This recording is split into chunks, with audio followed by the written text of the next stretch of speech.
Hello boys, welcome to this beginner's guide for Valheim. I'm gonna be going through in this video some of the beginner things you should know when you're first starting out. I'm gonna be doing this on a brand new character so you can follow along, and it's gonna be super clear, super obvious what you should be doing, how you should be doing it, and where you should be doing it. It's gonna be pretty fun, so I'm gonna give you some tips as well about how to find the first boss and maybe how to beat him as well. So just stick around and let's jump into a new character. I'm going to be going through the starting area, the starting biome, how to build a base, how to build a workbench, what you need to do to upgrade the workbench, where you need to get the pickaxe to progress later down the road. I'm going to be going through basically everything you need to know to kind of settle in. I'll try not to spoil the game too much for you because it is more fun to sort of explore it yourself. But I'll try to give you some of the pointers what you need to do to get started if you get stuck at some point. So first thing you need to do is to build a hammer. Just need to collect a few rocks and branches around, which there should be plenty. You can talk to the bird. It pretty much gives you some of the basic, very basic things what you should be doing in the game, but don't worry about it right now. Another thing to mention while we're still in this area, as you can see, these runestones basically will indicate where you can find the boss that you need to defeat. For the first boss, you can just go ahead and interact with this stone. As you can see, it's right over here, not too far away. That's really good. That's really good. Let me just quickly talk to the bird and we continue on with the game. Another tip that I want to give, by the way, whenever you're starting off in your gathering, as you can see, the grass is sort of blocks a lot of the things, so you can't really see anything far in the distance. So what I recommend is go into your settings, go into vegetation quality and turn it all the way down. This will get rid of the grass completely, and as you can see, you can spot all the little things on the ground and make it easier for yourself to kind of go and gather stuff.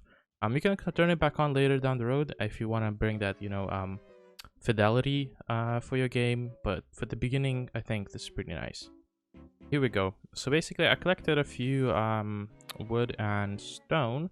So we can go ahead and actually build a hammer, which will allow us to build all our thingy-majiggies for our base. But also, what you need to do is to build a stone axe, just so you can cut the wood more efficiently and faster. Another thing I want to mention, while in the middle of all this gathering around the sacrificial stones, you realize that whenever you try to punch down the tree, your stamina is going to be running out really quickly. So what you need to do to sort of boost your stamina, oh, give me a sec.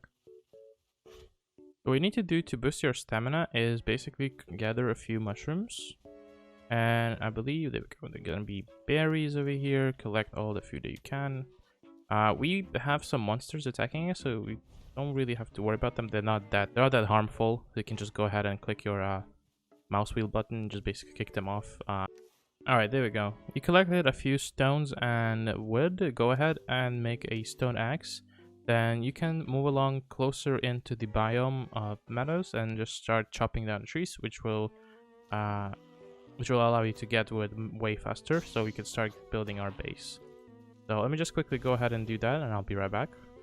Alright, so at this point I gathered quite a bit of wood. Let's start maybe building a little bit. So the first thing that you want to do after you gather a bit of wood and maybe some stone and whatever you can find in the forest, go ahead, find a place where you want to build your base. I'd recommend actually building not too far away from the stones, or the sacrificial stones, and not too far away from the boss. So everything is going to be in one place, as you can see, because you will be leaving this area in the future. And as you can see, the map is quite big.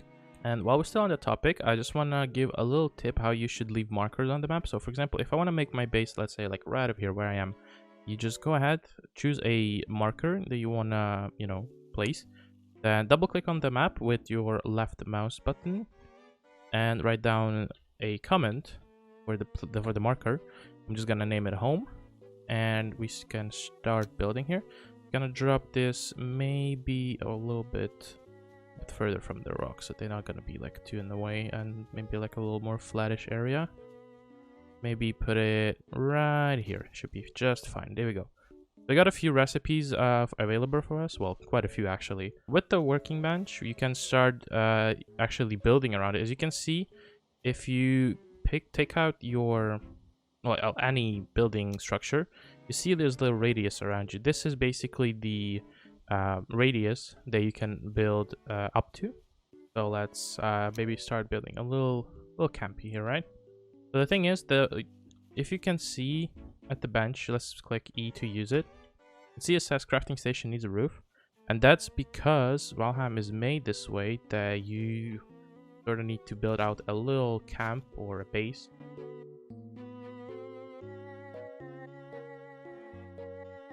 And I think it should be fine for us to use. No, says station 2 exposed. Okay, so we need to build walls. You see, very delicate. Let's put some walls over here. Here, I think maybe should be alright. Yep, it's fine. So basically, whenever you use your tools, you can see you have this little bar over here. That's basically the durability of your items. So you can go ahead and repair them at the workbench. It doesn't cost you anything. Just go ahead and click this item. Or just spam it. And it's going to repair everything for you. As you can see, we can go ahead and craft a few more things. The way you basically get recipes for crafting is by basically collecting different materials throughout your journey. So I'm just going to save this for now because we still need to finish our base and get some wood. So I'm gonna go get some more wood and finish with our little base, and I'll be right back. Alright, here we go. So I built a little house for us. The next thing you want to do to progress in the game, you probably want to upgrade your workbench. The way you upgrade your workbench is you go to your hammer, go to the crafting section. You can see these little items with stars next to their icons. This is basically means that these are used to upgrade your workbench. And if you could look down, it even says on the bottom, underneath the name chopping block, it says workbench improved. So what you want to do is you want to go collect some flint and some wood. Place this near the workbench and you can go ahead and start upgrading your stuff. Where you can find flints, they're typically located near bodies of water. If you just go run around near rivers, streams, maybe even like that near the ocean, you should be able to find some easily. Alrighty, so as you can see, I got some wood and some flint, and I can go ahead and the chopping block right next to the workbench, and boom, it says workbench level 2. How you get the workbench to level 3 is by finding more materials as you explore the world. Basically, everything's gonna get unlocked in this little menu here. You're gonna get, well, you get new materials, you're gonna get even more building blueprints and basically furniture, everything. But with the workbench leveled up, you can go ahead and start basically upgrading your stuff. So as you can see, if I go ahead and upgrade my stone axe, which I probably wouldn't recommend because you can just go ahead and make yourself a flint axe, which is way stronger than a stone one. So if you see the damage right here, it says slash 20, and you compare it to the stone one, which is 15, and then 4 to 9, you can see there's a huge drastic difference. So just go ahead and do a flint axe. You can literally throw away this one. So I think that should be it for the upgrading the workbench and building your base. The next little few pointers I want to give you about the biomes. The things you can find in this area, which are the meadows, are pretty much all the starting materials that you need to, get going. To get a pickaxe, you do need to defeat the first boss, which the video I'm gonna basically upload quite soon, depending on when you're watching this one. But yeah, after you defeat the first boss, you will be able to do a pickaxe and you can explore the world even further, allowing you to get tin, copper, start making bronze, then you can get to iron and basically level up your character, get new armor, and everything's gonna be super cool. So I hope you enjoyed this video. Don't forget to do the typical YouTube algorithm juice. Leave a comment, leave a like, and I'll see you in the next one. Thank you for watching.